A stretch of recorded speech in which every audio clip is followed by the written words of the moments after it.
코스피가 2195선을 돌파했습니다. 내년 반도체 시장에 대한 기대 섞인 전망이 나오면서 외국인 투자자들이 우리 반도체주를 사들였습니다.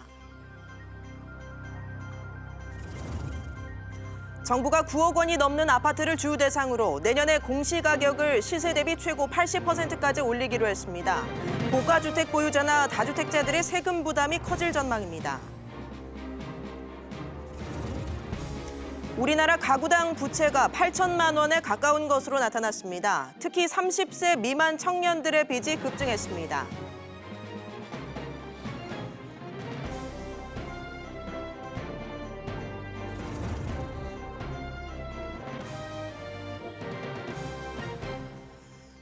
삼성전자가 3년 만에 사장단 인사 없이 내년 사업 방향을 논의하는 글로벌 전략회의를 열었습니다. 이재용 부회장은 오는 21일로 예정된 사장단 회의를 주재할 것으로 알려졌습니다.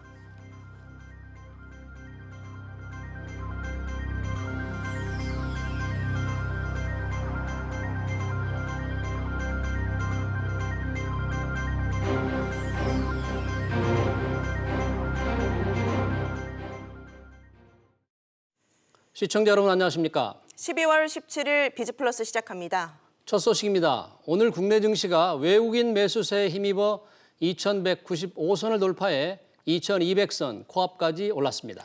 반도체 종목들이 강세인 가운데 중국 경기가 좋아질 것이란 기대감도 반영된 모습입니다. 취재 기자를 연결합니다. 신윤철 기자. 네, 신윤철입니다. 네, 코스피가 2200선 돌파를 목전에 두고 있다고요? 네, 오늘 코스피는 개장 때부터 상승세를 보이다가 최종적으로 1% 이상 오르며 장을 마쳤습니다. 코스피는 27.53포인트 오른 2195.68로 마감했습니다. 외국인이 5,570억 원어치를 순매수했고 개인과 기관은 각각 5,286억 원, 268억 원을 순매도했습니다. 코스닥은 전거래일보다 6.14포인트 오른 650.58에 장을 마쳤습니다. 네, 외국인 매수세가 이어지고 있는데 유독 반도체 관련 주식을 많이 사들인다고요? 네, 외국인들이 지수 상승을 이끌었습니다. 외국인들은 삼성전자, SK하이닉스 등 반도체 종목을 집중적으로 사들였는데요. 전날 미국 증시에서도 마이크론 투자 의견 상향, 5G 이동통신 수요 증가 전망에 힘입어 반도체주들이 강세를 보이며 다우존스 등 3대 지수가 또다시 사상 최고치로 마감한 바 있습니다. 이러한 글로벌 흐름에 국내 증시도 동조하는 모습인데요. 여기에 중국의 11월 실물 지표가 시장 예상치를 상회해 경기가 좋아질 것이란 기대감이 높아진 것도 호재로 작용했습니다. 한편 서울 외환시장에서 원달러 환율은 6원 10전 내린 1166원 20전에 마감했습니다. SBS CNBC 신윤철입니다. 내년부터 주택 공시가격이 큰 폭으로 오르게 됐습니다. 그동안 크게 오른 집값 상승분을 제대로 반영하지 못해 시세와 동떨어졌다는 지적에 따라 국토교통부가 공시가격의 현실화율을 대폭 끌어올리기로 했습니다. 취재기자를 연결합니다. 김한진 기자, 어제에 이어서 고강도 대책이 또 나왔군요. 이 정부가 공시가격을 확 높이기로 했다고요? 네, 공시가격은 종부세와 재산세 등 보유세와 상속세 등을 산정하는 기준이 되는 가격인데요. 현재 공시가격의 평균 현실화율, 그러니까 시세 반영률은 70% 미만입니다. 이에 따라 정부는 내년 공시가격을 결정할 때 올해 시세 변동분을 충실하게 반영하기로 했는데요.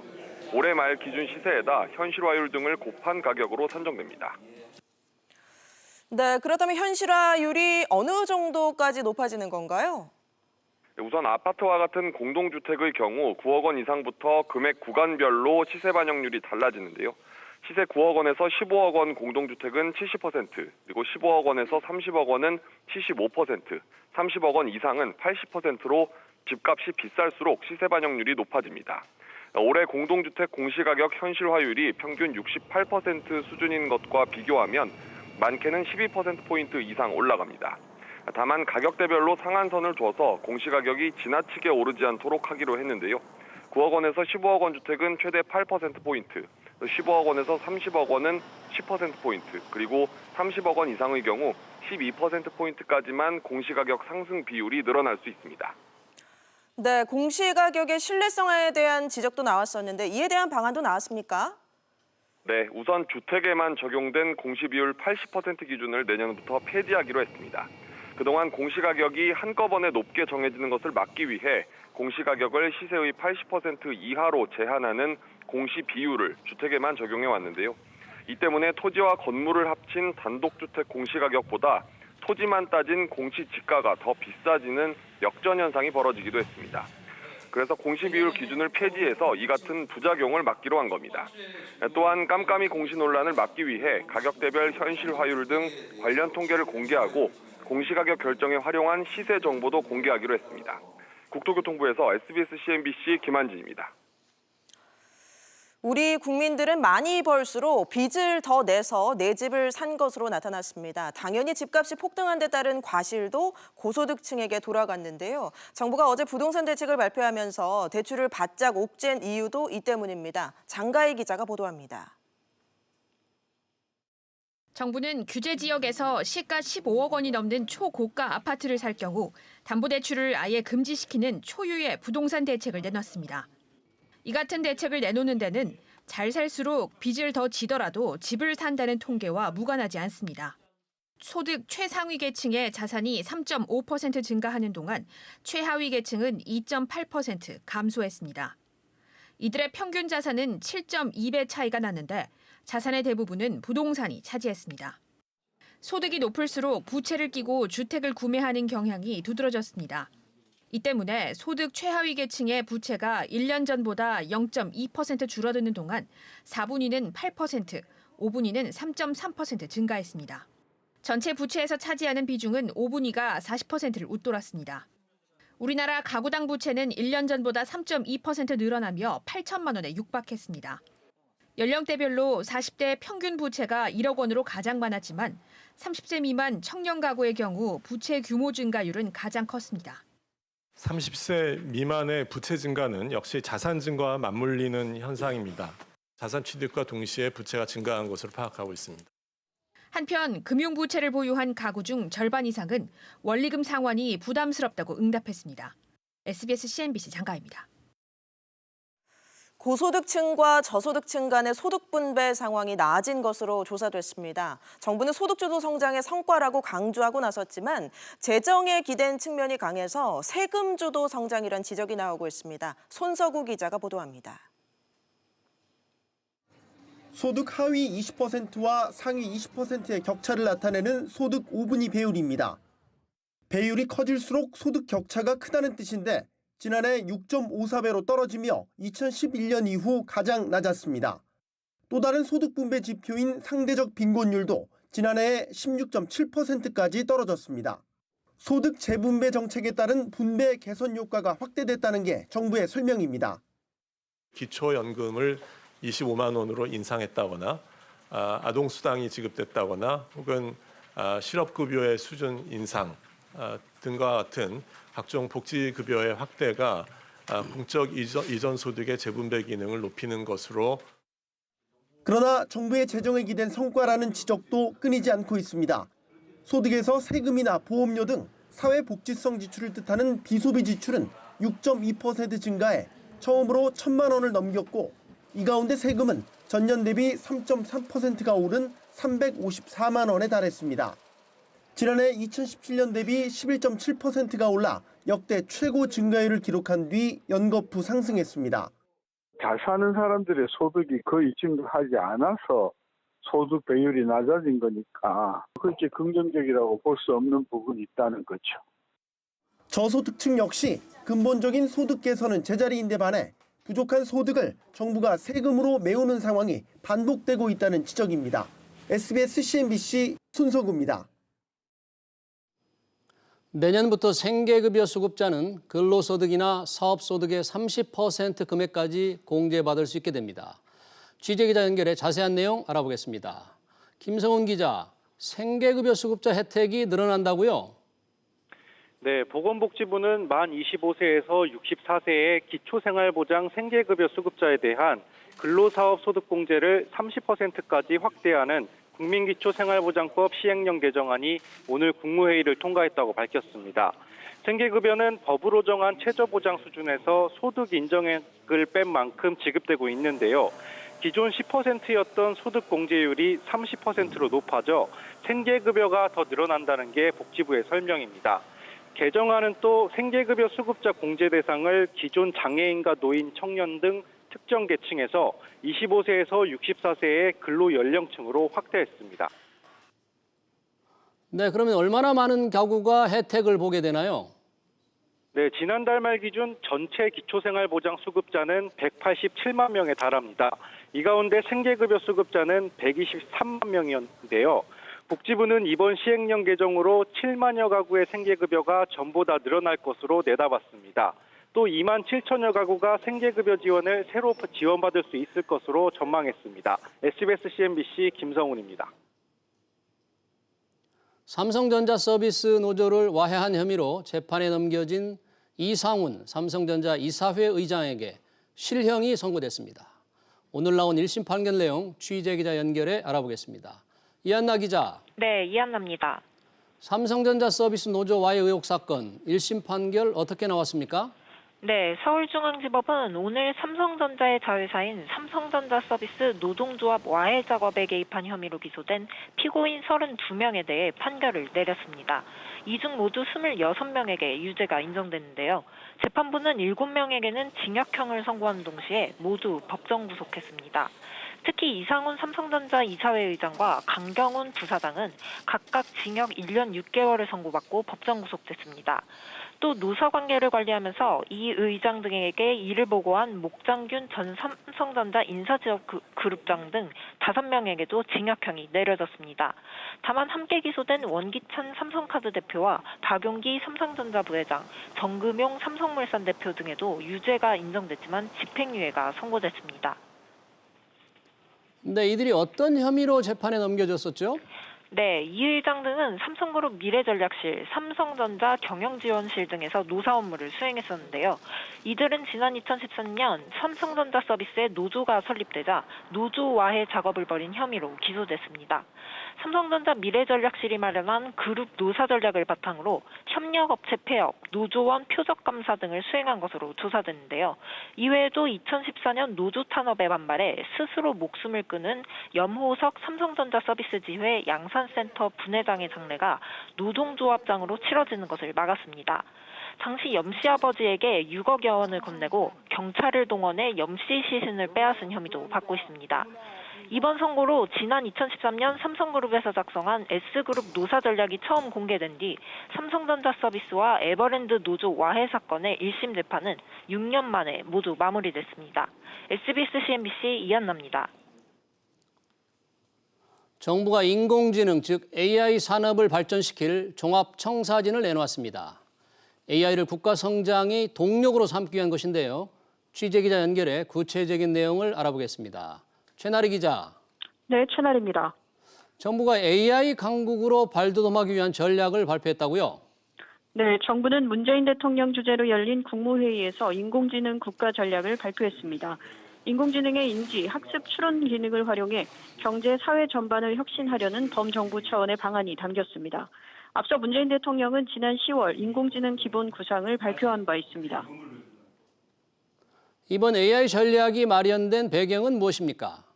네, 정부는 AI를 현재와 미래의 사회 경제적 문제를 해결할 유력한 방안으로 봤습니다. 이번 전략을 통해 2030년까지 최대 455조 원의 경제 효과를 창출한다는 계획입니다.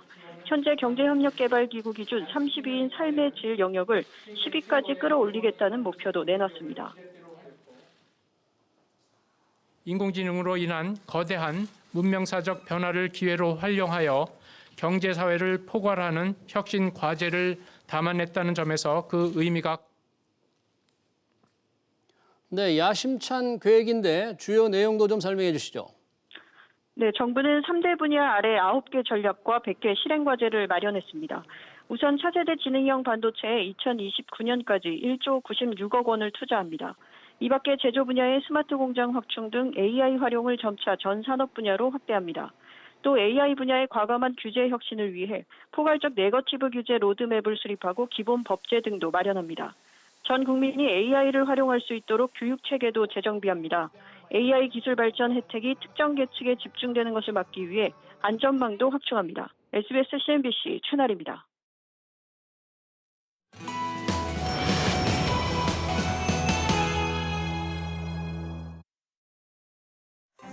정부가 부동산 종합대책을 발표한 지 하루 만인 오늘 공시제도 개편안을 내놨습니다. 공시가격은 종합부동산세나 재산세를 산정하는 데 근거가 되기 때문에 중요한 자료지만 시세를 제대로 반영하지 못한다는 논란이 꾸준히 제기돼 왔습니다. 실제로 아파트 공시가격과 시세를 비교해봤더니 서울 송파구 잠실 엘스 같은 경우에는 시세가 16억 원에 가깝지만 공시가격은 절반 수준인 8억 원에 불과했고요. 서초 반포자이와 마포태영도 공시가가 시세의 절반밖에 안 됩니다. 때문에 정부가 올해 공시가격을 올리긴 했지만 현실화율이 아파트의 경우 68%, 표준 단독주택의 경우 53%로 여전히 낮은 수준이라는 게 정부의 생각입니다.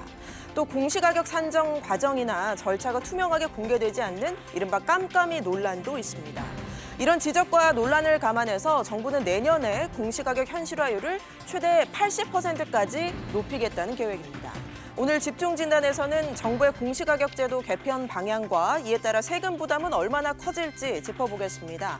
여러분들의 의견이나 궁금하신 점 문자 샵 3698번으로 보내주시면 실시간으로 토론에 반영하겠습니다.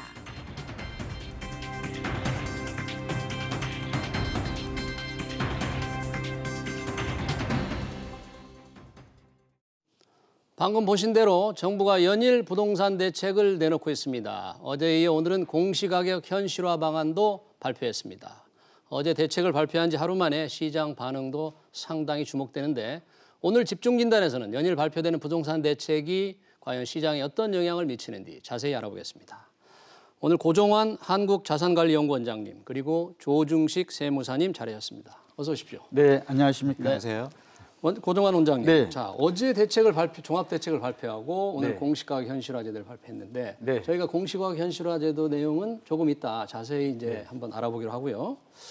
하루밖에 안 됐는데 시장의 반응이랄까 평가랄까 네. 할 수 있겠습니까? 좀 이른감이 있는데 어떻습니까? 아니 벌써 좀 나타나고 있습니다. 네, 어떻게 아무래도 나타나고 이제 있습니까? 12, 16 대책 내용이 좀 메가톤급이었잖아요. 네. 예, 초고강도 규제 정책이 되었기 때문에 시장의 반응도 그만큼 빠를 수밖에 없는데요. 네, 네. 우선 그 공인중개사 이제 사무실 중개업소죠. 네. 사무실에 보면 전화가 많이 빗발쳤다고 합니다. 공인중개사 사무실에? 그러니까 네, 특히 강남이나 재건축 이러한 그 중개를 하는 곳에는 과연 집을 파는 게 좋은가 네. 아니면 보유하는 게 좋은가 네, 또 이렇게 네. 공인중개사의 의견 전문가니까요. 네, 의견을 네. 묻는 전화가 몹시 많았다고 그러고요. 네, 네. 그리고 심지어는 지금 매매 계약을 해제하는 것이죠. 이런 사례도 지금 나타나고 있습니다. 벌써 하루 만에 매매 계약을 대출 해제한다. 규제 때문에 그런 것 같습니다. 아, 그러니까 돈을 대출을 못 받으니까. 네, 그러니까 계약은 했는데 네. 대출을 받아서 잔금을 충당하려고 했는데 이 대출이 막히게 되면 결국은 잔금을 치를 수 없기 때문에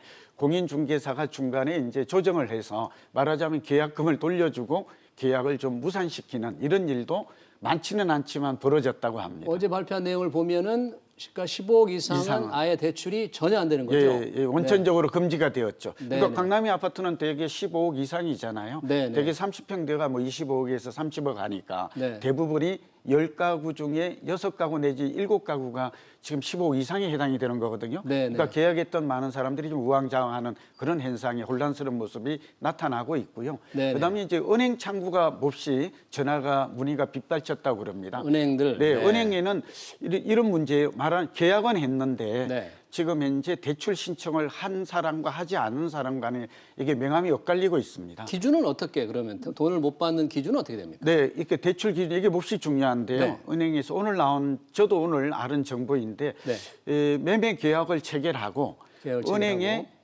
대출 신청을 한 사람은 네. 이번에 12, 16 대책에서 제외되게 됩니다. 아, 그러니까 네네. 종전에 대출을 받을 수 있는 것이죠. 네. 말하자면 이제 다행이네요. 네, 네. 다행이죠. 네네. 9억 원 이하는 이제 40%까지, 네. 9억 원에서 15억까지는 20% 이렇게 이제 강화됐잖아요. 그러니까 네. 종전에 40% 기준으로 받을 수가 있는데 네. 대출 신청을 하지 않은 그런 사람은 이제 새로운 제도, 어제 규제 정책이 네. 좀 말씀드린 대로 네. 강화된 LTV의 적용을 받게 됩니다. 네. 그렇게 되면 이분들은 굉장히 낭패를 당하게 되죠. 네. 대출금을 생각하고 계약을 했는데 이제 잔금을 이행하기가 어려운 상황이 놓이니까 지금 대혼선이 벌어지고 있다라고 보여집니다. 그러니까 오늘부터 계약하는 사람은 어제 발표된 내용을 그대로 적용받기 때문에 예컨대 15억 이상 고가 아파트는 대출을 한 푼도 받을 수 없다. 그래서 현금 부자만 강남에 입성할 수 있는 거냐 이런 불만이 있어요. 네, 그게 네. 문제이고요. 또 하나 네. 잠깐 좀 첨언하면 서울연구원에서 이제 여론조사 결과가 나왔는데 네. 이번 대책에도 불구하고 국민들의 약 61% 가량은 여전히 집값이 오를 것이라는데 무게감을 두고 있어요.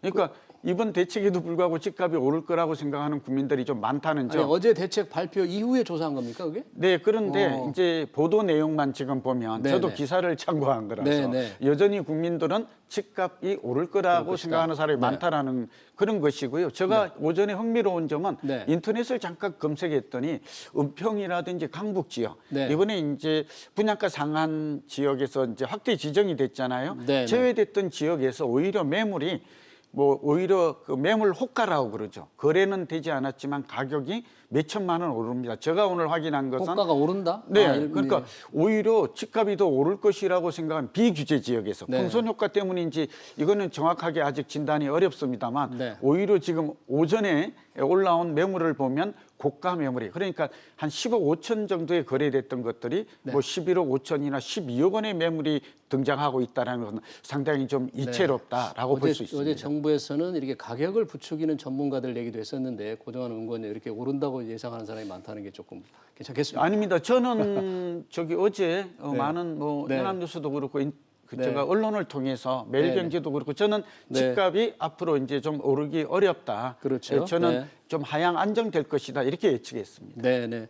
조승식 세무사님, 아까 지금 고정환 원장님이 어제 대책에 대한 반응을 좀 했는데 혹시 세무사에는 어떤 어제 발표된 대책에 대한 문의 어떤 게 좀 있었습니까? 뭐 일단은 당장 지금 사실 올해 종부세를 내고 있는 기간이거든요. 네. 지금 어제 이제 세금과 관련해서는 뭐 핵심이 종부세가 네, 일단 될 텐데 네. 지금 내고 있는 기간인데 뭐 내년에 확 오른다 뭐 이런 이제 얘기가 나오니까 실제 오르게 됩니다. 세율이 오르니까. 네, 네. 실제로 이제 뭐 네. 오를 것이 충분히 예상이 되는 상황이기 때문에 뭐 종부세에 대한 문의들이 아무래도 좀 있고요. 근데 이제 어차피 뭐 아직 뭐 하루밖에 지나지 않았기 때문에 문의가 뭐 빗발치는 수준까지는 네. 아닌데 간간히 이제 종부세와 관련된 좀 네. 걱정스러운 문의를 하는 분들이 좀 계십니다. 네. 자, 어제 대책에 대해서는 이제 조금 있다가 다시 한번 좀 살펴보기로 하고 조중식 세무사님, 오늘 발표한 공시지가 현실화 내용 사실 상당히 주목이 되는데 그 내용에 따라서 이제 가장 영향을 미치는 게 이제 재산세, 네. 그리고 종부세 아니겠습니까? 이 세금의 인상을 주는 그런 공시지가 현실화 내용부터 조금 주목할 부분도 좀 설명해 주시죠. 일단은 지금 공시가격이 네. 실제 시가에 비해서 앞에서도 언급이 됐었지만 그 시가 반영률이 상당히 낮잖아요. 그렇죠. 현실적으로 네. 좀 많이 낮았다. 그리고 또 고가주택일수록 오히려 현실 시가를 반영하는 비율이 더 낮은 고가주택이라 상황이- 그러면 시세 9억 원 이상을 말하는 거죠. 네. 그럴수록 더 이제 그 시가를 반영하는 비율이 지금 더 낮아 있는 상황이거든요. 네. 그렇기 때문에 사실 고가주택 같은 경우에는 어쨌든 가치가 높고 뭐 소득도 마찬가지지만 금액이 커질수록 세부담은 높이는 구조로 누진 구조로 가는데 네. 반대인 상황이다 보니까 지금 오늘 발표된 네. 그 현실화 방안을 보면은 그 가격이 높을수록 이제 9억에서 15억, 15억에서 30억, 30억 이상 이렇게 나눠서 네, 네. 30억 이상 경우에는 높게 80%까지도 네. 70에서 75, 80%, 30억 이상인 주택 시가 같은 경우에 네, 네. 그렇게 이제 그 정도까지도 현실화 시키겠다라는 네. 내용을 이제 담고 있고요. 그런 네. 부분들이 일단은 뭐 가격이 올라가는 것 자체는 세금이랑 직접적으로 또 세금뿐 아니라 이 세금도 세금이지만 건강보험료에도 지역가입자들 같은 경우에 건강보험료에도 예. 영향을 주고 그거 말고도 네, 상당히 이 우리 이제 재산에 미치는 영향이 상당히 크기 때문에 그 부분이 뭐 일단은 가장 중요한 핵심 포인트일 것 같습니다. 고정환 원장님, 지금 네. 이제 현실화율을 70% 15억까지는 그리고 30억까지는 75% 80%로 했는데 네. 지금의 현실화율과 이제 앞으로 올라가는 현실화의 차이에 대해서 조금 설명해 주시죠. 어느 네. 정도로 무거워질까? 네, 그러니까 네. 세금 부담은 제가 볼 때 이제 꽤 무거워질 것 같아요. 그러니까 이제 지금 좀 전에 그 조 세무사님께서 네. 자세히 잘 설명을 해주셨습니다만 네. 우선 가격대별로 구간을 나누어서 네. 이렇게 현실화율이 되는데 뭐 주 타겟은 역시 고가주택이 되는 것 같아요. 네, 네. 그러니까 지금 웬만하면 지금 강남의 30평형대의 그 새 아파트인 경우는 거의 25억에서 30억에 지금 육박하거든요. 지금 화면을 보니까 이제 3주택 이상 보유세 변화가 나오는데 저긴 3주택으로 나오고 네, 네. 우선 그러니까 두 가지를 감안해야 돼요. 네, 네. 세율 변화가 하나 있고 네. 현실화율이 비율이라고 그래서 그렇죠. 시세 반영률이 좀 지금 이제 시세 반영률 얘기를 하고 있는 것이고 그렇죠. 정부가 어제 보면 세율도 높였어요. 종부세율 같은 경우에는 무척 높였어요. 그래서 그렇습니다. 가격별로 뭐 3% 최고 종부세는 그다음에 뭐 조정 대상 지역 2주택 이상이나 3주택은 4%까지 높였거든요. 그러니까 이대로 나오네요. 4% 94억 초과. 이렇게 되면 이게 지금 실감이 안 나실 수 있는데 올해 강남에 종부세 그 통지서를 받은 분들이 전부 다 경악하고 이러는 게 거의 45% 내지 50% 가량 세부담이 늘었다는 거잖아요. 종부세가. 근데 이제 현실화율도 높아지고 이제 그다음에 이 세율도 높아지게 되면 정말 내년 이후에는 몇 년간은 아야 소리가 날 것 같아요. 사람들이 뭐라고 그러냐 그러면 지금까지는 전문가들도 좀 얘기를 잘못하고 있는 게 종부세 올라봤자 집값 오른 거에 비하면 세 발의 피거든. 그러니까 매물 안 내놓거든 이렇게 했잖아요. 근데 좀 상황이 이제 좀 달라질 그런 환경이 좀 된 것이죠. 세부담이 이렇게 급격하게 높아지면 이 자체도 사실은 문제는 있어요. 조세 저항이라든지 조세 증가도 나타날 수 있지만 일단은 해당자들은 세금 부담이 많이 늘어나고 종부세는 1년에 한 번 내는 것이지만 6월 1일 기준인데요. 이게 매년 낸다는 점에서 예사롭지가 않아요. 그렇죠. 그래서 제가 볼 때는 집값이 오를 때 종부세는 좀 가볍게 지나갈 수 있을지 모르지만 만약 집값이 오르지 않거나 하락하게 된다면 이 세금 부담은 생각보다 크게 다가올 것이라는 걸 말씀드립니다. 집값이 오르더라도 특별한 소득원이 없는 사람한테는 오른 세금이 꽤 부담이 될 것으로 굉장히 보이는데 무겁죠. 조중식 세무사님, 실제로 이제 이렇게 현실화율에 맞춰서 세금 부담이 어떻게 오르는지 구체적인 사례를 좀 한번 설명해 주시면 고맙겠습니다. 일단은 그 주택 뭐 1주택으로 가정을 하고요. 1주택으로. 1주택 가정하고 그 시뮬레이션을 좀 한 내용을 좀 보면요. 그 이제 서초 한번 사례를 들어서 있는 걸로 한번 볼까요? 서초구의 84제곱미터 1주택자죠? 1주택으로 일단은 가정을 했습니다.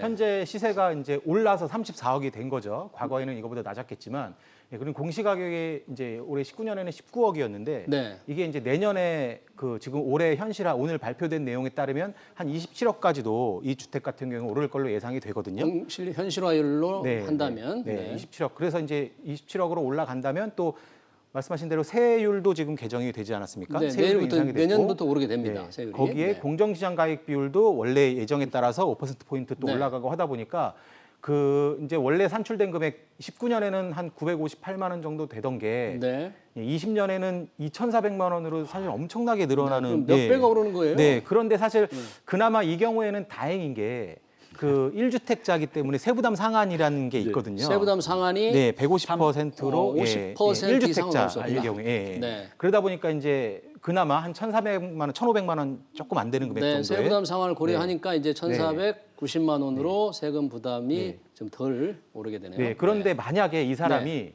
그 이제 공시가격이 27억이었잖아요. 27억이 그냥 주택 한 채가 좀 비싼 집을 한 채 가지고 있어서 27억인 경우에 이렇게 세부담 상한 150%에 걸리니까 한 1,500만 원 정도로 세부담이 이제 제한이 되지만 27억이 만약에 한 뭐 9억짜리 집 뭐 세 채 이런 식으로 집을 여러 채 가지고 있으면 다 합산해서 세금 계산하거든요. 그런 경우에는 세부담 상한이 300%가 적용이 되면 아까 우리가 계산해봤던 그 2,400만 원 정도의 세금을 그대로 부담할 가능성이 생기는 거죠. 아까 그 사람이 1주택자가 아니고 3주택자이다. 똑같은 27억이어도 여러 채를 합해서 나온 게 27억이었다라고 한다면 이제 세부담이 그렇게 늘어나는 거죠.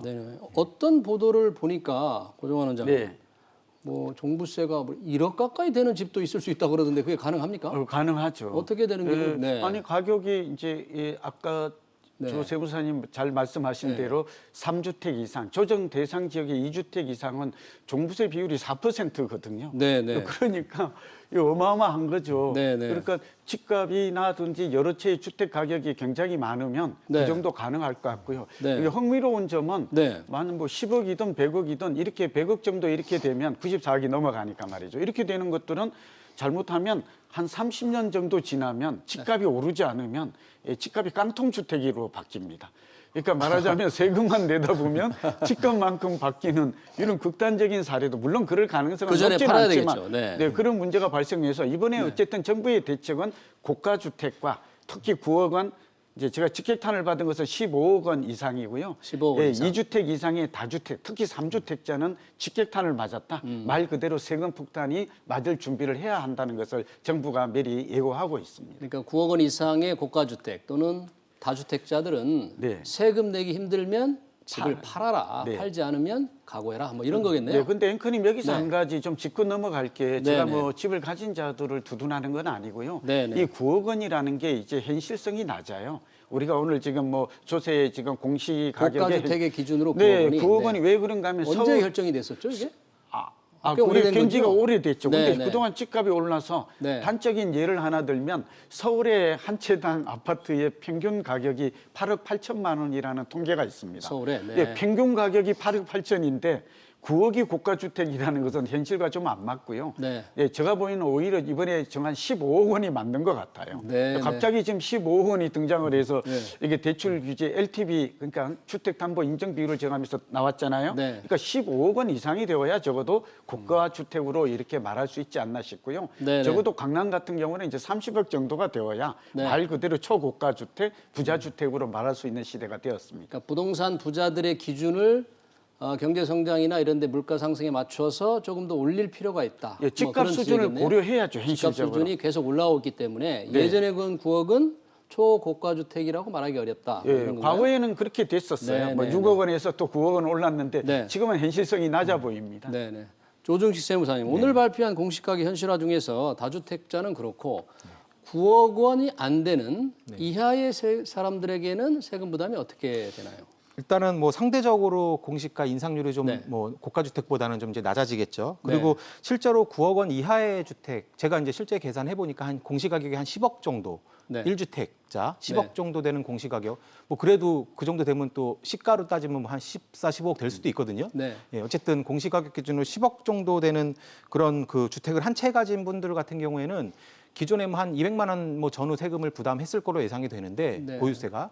근데 그 경우에는 뭐 이렇게 크게 증가하지는 않는 거로 나와요. 10억 저거 정도 사례를 한 채. 한번 좀 어떻습니까? 그런 저거 잘 네, 16억 예, 이 대비? 경우 같은 경우에는 지금 시세가 한 16억 정도, 네. 공시 가격이 이제 8억 7천만 원이었죠. 네네. 그랬다가 이제 내년 인상되는 예상되는 금액이 한 11억 8천 정도, 12억 조금 안 되는 금액 정도 예상이 되는데 네네. 그 19년도에는 2주택 같은 경우에는 1주택자로 전제를 하면 9억 원이 공시 가격이 안 되기 때문에 종부세는 과세 대상이 아니고 재산세만 냈었거든요. 네네. 한 175만 원 정도 재산세를 부담하고 있었는데 1주택자가 9억 원이 안 되기 때문에 네, 네. 재산세만 냈는데 네. 내년에는 이제 9억이 종부세도 넘어가니까 내야 된다. 종부세까지 부담을 이제 하시게 되죠. 그래서 네. 재산세도 어쨌든 공시가격 인상에 따라서 좀 늘어나고요. 네. 종부세도 새로이 이제 부담을 하시게 돼서 어쨌든 단순 계산을 하면 한 360만 원 정도. 그러니까 이 경우에도 거의 이제 세액만 단순히 계산하면 한 2배 정도 늘어나긴 하는데 저분도 50% 상한을 네, 적용하면 그렇죠. 실제 내는 예, 거는 저보다 좀 1주택자이기 적겠죠. 때문에 예. 네. 1주택자이기 때문에 세부담 상한이 적용이 되면 네. 실제로 한 260만 원 정도. 262만 4천 원. 네, 이 정도로 이제 세금 부담이 제한이 되는데 네. 어쨌든 아까 말씀드린 대로 뭐 이 경우에도 집이 뭐 똑같은 11억 8천만 원이지만 한 네. 두 채, 세 채 있어서 합한 금액이 그 정도 된다라고 한다면 세부담은 더 크게 네. 늘어나겠죠. 네네. 조중식 세무사님. 지금 가격이 그래도 굉장히 많이 오르는데 네. 이제 고객들한테 컨설팅을 해야 되잖아요. 네. 1주택자, 2주택자, 3주택자. 어떻게 컨설팅을 하시겠습니까, 앞으로? 뭐 근데 1주택자는 네. 실수의 목적으로 가지고 있다고 한다면 그거를 뭐 팔라고 권유하기엔 조금 네. 예. 물론 뭐 경우에 따라서 이게 떨어질 거다라고 예상을 한다면 네네. 팔고 다른 집으로 갈아타면서 뭐 차익을 좀 누릴 수도 있겠지만 네. 1주택자 같은 경우에는 섣불리 뭐 실수의 목적으로 보유한 사람들한테 네. 주택을 팔라고 이렇게 권유하기는 좀 어려울 것 같지만 네. 다주택자들 같은 경우에는 지금 그 이번 세제 정책의 핵심이 보유세를 아주 강화를 하면서 네. 과거에 조금 항상 이제 이게 수요 억제하는 어떤 그 방향을 위해서 보유세를 그래도 뭐 크든 작든 올리는 거는 이제 기본적인 정책의 네. 기조였는데 문제는 저도 좀 항상 아쉬웠던 부분이 네. 빠져나갈 구멍이 없었다 보니까 양도세가 세금이 너무 팔라고 하니 세금 너무 비싸서 이거 어떻게 파냐 그래서 자꾸 증여하고 이런 식으로 매물이 시장에 안 나오는 부분이 있었는데 네. 이번에는 어쨌든 양도세를 한시적으로나마 이제 낮춰주는 조치가 취해졌잖아요. 근데 원장님 지금 네. 말씀하신 대로 퇴로를 위해서 어제 발표한 대주택 중에서는 다주택자의 장기 보유 10년 이상 보유한 주택의 경우에만 퇴로를 열어줬는데 네. 퇴로치고는 좀 좁지 않아요? 어떻게? 네, 좀 보십니까? 좁은 편이죠. 네. 예, 저도 국토부도 그렇고 네. 또 언론을 통해서 여러 가지 한시적으로 양도세 중과 조치는 좀 감면해 달라 네. 이렇게 했는데 정부가 다행히 그나마 어제 정책 중에 저는 주목할 만하고 네. 좀 칭찬할 만하고 아, 긍정적인 평가는 다주택자 분들이 퇴로를 좀 열어주었다, 숨통을 네. 좀 터주었다라는 점에서는 네. 상당히 좀 칭찬할 만한 긍정적으로 평가하고요. 네. 다만 그 조정 대상 지역에서 10년 이상 보유, 10년 이상 10년 이상 되고. 보유한 사람이 팔 때 그것도 네. 내년 6월 말까지 네, 기간도 좀 한시적인 짧죠. 거죠? 한시적으로 처분할 경우에는 다주택자 양도세 중과, 그러니까 중과 세율이 최대 20% 되잖아요. 네, 네. 6에서 일반 세율이 42%인데 네. 62%까지 중과되는 세율을 적용을 배제해 주겠다. 아하. 그런데다가 이제 장기 보유 특별 공제까지 행해 주겠다. 이런 네, 두 가지 당근을 준 거거든요. 네, 그러니까 네. 이제 결론은 제가 볼 때 이 질문 오늘 또 지금 뭐 굉장히 많이 받는데 네. 제가 볼 때는 개인적으로 조정 대상 지역이 한 39군데가 됩니다. 서울은 네, 네. 전역에 해당이 되고 수도권도 거의 대부분 중요 도시는 해당이 되는데요. 네, 네. 그러다 보니까 여기에 집을 2채 이상 가진 분들은 네, 이 네. 양도세 중과 혜택을, 그러니까 절세 매물이 어느 정도는 나올 것 같아요. 네, 네. 그렇게 나오면 지금 매물 잠김, 매물 부족 때문에 우리가 집값이 오른 이유가 되잖아요. 공급 네, 부족에다가. 네, 그런 네. 현상은 다소 완화되면서 네. 집을 파는 사람이 얼마나 나오느냐에 따라서 시장의 향방은 좀 결정될 것으로 이렇게 보입니다. 그 정부가 열어준- 네, 네, 네, 말씀하신 말씀하시죠. 대로 네. 조금 정부가 좀 넓게 통 크게 좀 퇴로를 좀 열어주었다면 네. 저 같은 전문가도 확실하게 네. 집값은 안정이 될 것입니다. 네. 이제 매물이 나올 것이고 이렇게 예측할 텐데 네. 이번에도 역시 좀 그 경우의 수를 좀 좁혔다는 점에서 좀 아쉬움이 있습니다. 네, 네. 사실 퇴로를 조금 열어준 것은 괜찮지만 조금 부족하다는 그런 느낌인데 네. 역시 세금이 제일 사실 투자자들한테는 무겁잖아요. 네. 그 퇴로를 열어줬을 때 그 정도 세금은 감내할 만하니까 좀 팔아야 되겠다. 이런 사람들이 우리 세무사님도 좀 많아질 것으로 봅니까? 뭐 어쨌든 있겠죠. 전보다는 네. 있을 텐데 좀 제한적일 수밖에 네. 없다는 생각이 드는 게 일단 그 어쨌든 비싼 집을 가지고 있으면 우리 살펴본 대로 보유세가 늘어나고 집을 가지고 있는 것에 대한 부담이 커지기 때문에 네. 뭐 이렇게 세금이 올라가는데 상대적으로 양도세는 줄여주니까 이때 네. 팔아야겠다라고 생각을 할 수도 있지만 고가주택 같은 경우에는 대출이 막혀버려서 네. 나와도 사기 힘들 수 있어요. 그러니까 팔고 싶은데 살 사람이 네, 없을 네, 수 네, 있겠죠. 네. 그런 네. 문제가 있기 때문에 네. 그 제 생각에는 좀 상대적으로 비싸지 않은 집을 여러 채 가진 사람들이 네. 그래도 뭐 한두 채 정도는 내놓을 가능성이 좀 있을 것 같고요. 그런 네. 분들은 어쨌든 가지고 있는 집이 다 합산돼서 종부세가 나오는데 합산하면 금액이 커지고 그렇게 되면 어쨌든 간에 세부담이 보유세 네. 부담이 커지니까 그런 분들이 좀 저렴한 집을 가지고 있는 분들이 그중에 뭐 한 채라든지 두 채라든지 이런 식으로 좀 매물이 나올 가능성이 이제 그 네. 부분에서 있을 것 같습니다. 여기서 잠깐 좀 흥미로운 부분이 오늘 네. 그 노영민 그 청와대 비서실장. 비서실장께서 네. 이 고위공직자들 2주택 네. 가지고 있었던 거 집 한 채는 남기고 팔아라 이렇게 그렇죠. 얘기했잖아요. 네. 지금 고위공직자들이 2주택이 많거든요. 특히 네. 강남에. 네. 그러니까 제가 볼 때는 오히려 이게 고위공직자들에게 퇴로를 열어주면서 그러니까 이렇게 다주택자들은 이걸 좀 본받을 필요가 있어요.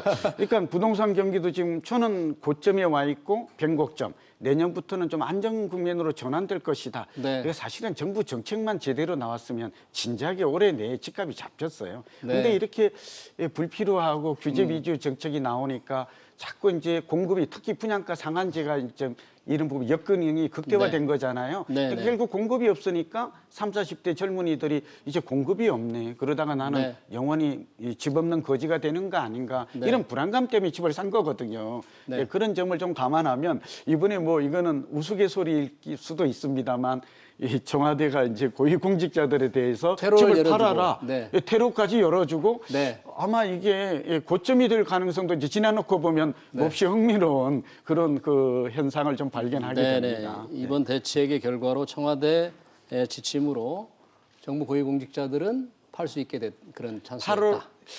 팔으라고 강제로 한 것인데 결과적으로는 그 시점이 네. 집값이 5년 올랐단 말이죠. 오르면 네. 굉장히 많이 오른 시점에서 판다면 이는 결코 손해나는 장사는 아니지 않은가. 네. 우리 다주택자 여러분들도 좀 참고할 필요가 있습니다. 네. 알겠습니다. 시간이 좀 부족해서 여기서 마무리하겠습니다. 고정환 원장님 그리고 조중식 세무사님 고맙습니다. 감사합니다. 네.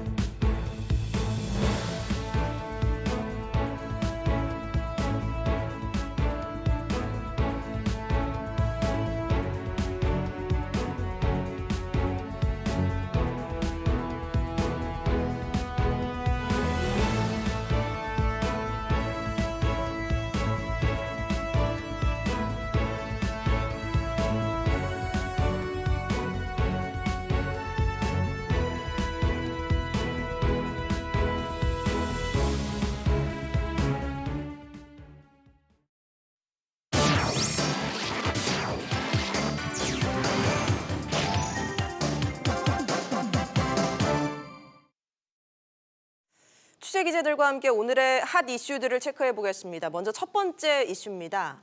삼성전자가 내년 사업 방향을 논의하는 글로벌 전략회의를 열었습니다. 이재용 부회장은 이번 주말로 예정된 사장단 회의에서 내년 사업 전략을 마련할 것으로 알려졌습니다. 산업부 서주현 기자와 얘기 나누겠습니다. 서 기자 어서 오십시오. 오늘 삼성전자가 어제부터 사업 부문별 글로벌 전략회의를 열었죠? 네, 그렇습니다. 삼성전자는 오는 20일까지 주요 부문별 임원 등을 소집을 해서 글로벌 전략회의를 진행을 합니다. 지난 2016년 국정농단 사건 이후 3년 만에 연말 인사전에 회의가 열렸는데요. 업계는 이 부회장의 재판 일정 등이 영향을 미친 것으로 보고 있습니다. 네, 그럼 부문별로 회의 일정은 어떻게 되나요? 네, 일단 16일부터 18일은 IM, IT와 모바일 부문, 그리고 C, 소비자 가전 부문, 18일에서 20일에는 DS, 디바이스 솔루션 부문 회의가 경기도 수원, 화성, 기흥사업장에서 각각 진행이 됩니다. 모바일 부문은 아무래도 스마트폰 수익성 제고가 화두가 되고 있고요. 소비자 가전 부문은 다음 달 미국 라스베이거스에서 열릴 세계 최대 가전 전시회죠. CES 준비 상황을 점검할 것으로 보입니다. 반도체 분야는 시스템 반도체 육성 전략을 점검하고 내년 메모리 반도체 시장의 변화에 따른 공급 전략을 논의할 것으로 예상이 되고 있습니다. 네, 이재용 부회장은 글로벌 전략회의는 참석하지 않고 사장단 회의를 주재한다고요? 네, 그렇습니다. 이 부회장은 회의에 참석하지 않고 내일 방한하는 스웨덴 발렌베리 그룹의 마르쿠스 발렌베리 회장을 만날 것으로 보입니다. 이 부회장은 20일까지 글로벌 전략회의를 마치고 21일 오찬을 겸한 사장단 회의를 가질 것으로 알려졌는데요. 글로벌 전략회의에서 가다듬은 내년 사업 계획을 사장단 회의를 통해 전체적으로 재점검하고 조율, 확정할 것으로 예상이 되고 있습니다. 삼성 사장단 회의는 2017년 3월 그룹 미래전략실 해체 이후 처음 열리는 건데요. 사장단 회의는 그동안 전자, 금융 등 부문별로 있어 왔습니다. 네, 때문에 일부에서는 이번 사장단 회의에서 이 준법 경영 강화를 위한 구체적인 논의가 있지 않겠냐 이런 얘기도 나오고 있다고요. 네, 그렇습니다. 이번 회의를 통해서 삼성이 이 준법 경영 강화를 위한 구체적인 협의체 신설 등에 대한 논의를 할 것이다라는 관측이 있습니다. 지난 10월 이재용 삼성전자 부회장의 국정농단 관련 파기환송심에서 재판장이 주문한 내용 가운데 하나가 바로 실질적인 기업 내부의 준법 감시 제도였기 때문인데요. 재계에 따르면 그동안 삼성은 준법 경영을 확고하게 하는 방안을 찾기 위해서 각계각층 인사들에게 다양한 의견을 구했던 것으로 알려졌습니다. 또 삼성전자와 경제연구소 등을 중심으로 내부 회의를 거듭하면서 아이디어를 모으기도 했다는데요. 이번 사장단 회의 이후에 고강도의 대책 발표가 있을 것이라는 관측도 나오고 있는 상황입니다. 네, 알겠습니다. 서 기자 얘기 잘 들었습니다. 편의점 업계가 올해만 2,000개 점포를 새로 열면서 치열한 출점 경쟁을 벌이고 있습니다. 오프라인 유통 채널이 고전을 면치 못하고 있지만 편의점만은 예외인 건데요. 그 배경이 뭔지 또 점주들에게도 이런 수익이 잘 배분되고 있는 건지 장지연 기자와 함께 짚어보겠습니다. 장 기자, 최근 이 편의점 점포수 순위가 17년 만에 뒤바뀌었다고요? 네, 그렇습니다. 지난달 말을 기준으로 GS25는 13,899개, CU는 13,820개로 각각 집계됐습니다. CU는 2002년부터 줄곧 점포수 선두를 지켜왔는데 이번에 17년 만에 GS25의 1위 자리를 넘겨주게 됐습니다. 점포수가 뭐가 중요하냐 이렇게 볼 수도 있는데 네. 가맹점주를 모집하는 본사 입장에서는 1등 브랜드라는 이미지를 각인시킬 수 있기 때문에 상당히 예민한 문제로 받아들여졌습니다. 네, 장 기자. 사실 온라인이 급성장하면서 오프라인 유통업계는 굉장히 어렵잖아요. 편의점은 좀 형편이 다른 모양이죠? 네, 그렇습니다. 이 산업통상자원부에 따르면 10월 편의점 매출은 지난해 같은 기간보다 5.4% 증가했습니다. 반면 대형마트와 백화점, SSM은 모두 매출이 줄었습니다. 이런 추세는 올해 전반적으로 이어지고 있는데요. 출점이 힘들다고는 하지만 편의점 5개사의 점포 수는 지난해 말 42,100여 개에서 지난달까지 44,700개로 2,600개 넘게 증가했습니다. 대형마트가 장사가 잘 안 되는 점포를 폐점하면서 몸집 줄이기에 나서는 것과 대조적인데요. 이런 분위기 속에서 GS25는 올 3분기까지 매출과 영업이익이 각각 4.6%와 26%씩 늘었습니다. 네, 편의점들이 이렇게 매출을 올릴 수 있었던 비결은 뭔가요?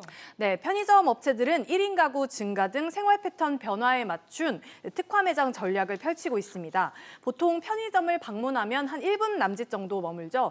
업체들은 이 방문 시간을 늘리기 위해서 영업 면적을 늘리고 휴게 공간을 마련해서 단순히 물건을 사는 곳이 아니라 생활 업무를 보고 쉴 수 있도록 바꾸고 있습니다.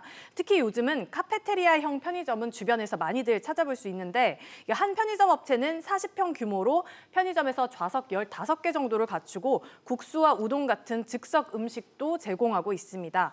또 북카페나 스터디룸, 안마기를 갖추거나 파우더룸을 마련해 놓은 편의점도 있는데요. 이런 점포들은 일반 점포보다 매출이 50% 이상 높은 것으로 알려졌습니다. 네, 편의점들이 많아지면 경쟁이 더 치열해지잖아요. 경쟁이 치열해지고 매점이 늘어나면 본사는 뭐 괜찮을 텐데 가맹점주들의 수익은 어떤가요? 네, 점포당 매출이 현재 줄어들고 있는 것은 사실입니다. 산자부에 따르면 올 들어 점포당 매출액은 1월과 5월, 10월을 제외한 나머지 6개월은 모두 줄었습니다. 편의점 가맹점주들 역시 수익은 오히려 줄었다는 입장인데요. 이야기 한번 들어보시죠. 경쟁이 그만큼 격화된 거니까 전체 파이에서 나눠먹는 거니까 이게 인건비 올라서 나가는 건 많은데 수입이 늘질 않으니 힘든 거죠. 매출이 늘질 않아요. 네, 특히 정부가 근접 출점을 제한하는 안을 내놨지만 50에서 100m는 여전히 너무 짧다는 입장입니다. 네, 장 기자, 업계의 이 성장이 가맹점주들에게도 좀 과실이 돌아갈 수 있는 그런 방안이 필요할 것 같습니다. 잘 들었습니다. 정부가 어제 발표한 부동산 대책을 일컬어서 사상 초유의 대책이라는 평가가 나오고 있는데요. 시가 15억 원 이상의 고가주택에 대해서 은행 대출을 금지시켰다는 대목 때문입니다. 여기에 9억 원 이상 고가주택에 대해서도 대출 규제를 강화했는데요. 구체적으로 어떻게 달라졌는지 류정훈 기자와 얘기를 나누겠습니다. 류 기자 어서 오십시오. 네, 당장 15억 원 이상 아파트는 대출이 금지됐는데 만약에 어제 이제 발표를 했잖아요. 네. 어제 계약을 했다면 어떻게 되나요? 어제까지 주택 매매 계약을 체결을 했거나 네. 아니면 계약금 납부 증명이 가능한 경우에는 대출을 받을 경우 기존과 똑같이 LTV가 40%가 적용이 됩니다. 그러나 오늘부터 계약을 체결하신 분들은 주택담보대출을 받으실 수 없게 되는 겁니다. 그렇다고 모든 지역에서 적용이 되는 것은 아니고요. 조정 지역 대상이나 비규제 지역의 경우 60에서 70%의 LTV가 적용됩니다. 또 생활안정자금 용도로 주택담보대출을 받을 경우 투기 지역이나 투기 과열지구에서도 대출이 가능합니다. 이 초고가 아파트 관련해서 추가로 좀 설명을 드리자면은 KB 부동산 시세와 한국감정원의 시세 중 단 하나라도 15억 원을 초과하는 경우에 적용이 됩니다. 네, 아무래도 강남권에 있는 재건축 아파트가 많이 해당이 될 것 같은데 여기서 오래 사신 분들도 있잖아요. 그분들도 대출을 받을 수 없는 건가요? 그렇지는 않습니다. 이게 재건축 재개발 조합원이 1주택자로서 사업 추진 전까지, 그러니까 조합 설립 인가 전까지 1년 이상 기존 주택에 거주하시면 15억 원 기준에서 제외가 됩니다. 한마디로 딱지나 분양권을 산 사람이 대출 규제 대상인 겁니다. 15억 원 초과 아파트를 사기 위해서 기존 주택을 담보로 대출을 받는 것도 안 됩니다. 예를 들어서 17억 원짜리 아파트를 구입하기 위해 원래 살던 8억 원짜리 집을 담보로 맡겨도 금융회사가 자금 사용 목적 등을 물어서 대출을 거절하는 식입니다. 8억 원짜리 집이 부모님 집이어도 15억 원 초과 주택을 살 경우에는 3자 담보 제공 금지에 걸려서 대출이 되지 않습니다. 네, 15억 원 초과 아파트는 그렇고 9억 원 초과 아파트에 대해서도 대출이 규제되잖아요. 어떻게 달라지나요? 네, 가장 핵심은 기존 LTV 40% 적용이 구간별로 다르게 적용된다는 겁니다. 모든 차주의 투기 지역과 투기 과열지구 주담대가 9억 원을 기준으로 나뉘는데요. 주택가격이 시가 9억 원 이하일 경우 기존대로 LTV는 40%를 적용받아 대출이 가능합니다. 그러나 9억 원을 초과할 경우 초과분에 대해서는 40%가 아니라 20%가 적용이 됩니다. 예를 들어 보면은 강남에서 14억 원짜리 집을 살 때 은행에서 받을 수 있는 주담대 한도는 9억 원에서 40%를 적용하고 그리고 나머지 차액인 5억 원은 20%를 적용하는 겁니다. 이 경우 현행대로라면 5억 6천만 원 한도로 주담대를 받을 수 있는데요. 대책이 적용이 되고 나면은 1억 원이 줄어든 4억 6천만 원만 빌릴 수 있게 되는 겁니다.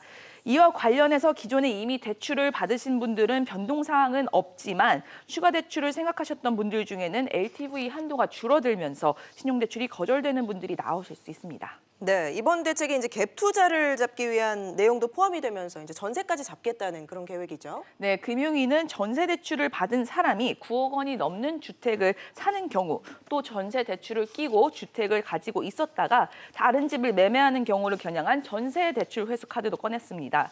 실제로 거주를 하든가 아니면 고가 주택을 사고 싶으면 전세 대출부터 갚은 다음에 사라는 의미로 풀이가 됩니다. 또 지난 10월부터 전세대출 차주가 고가의 주택을 구입하거나 보유할 경우 주택금융공사나 도시보증공사에서 전세대출이 제한이 됐었는데요. 이 범위가 민간으로 늘어나면서 사적 전세대출 보증을 담당하는 서울보증보험에서도 제한이 됩니다. 네, 유 기자 잘 들었습니다.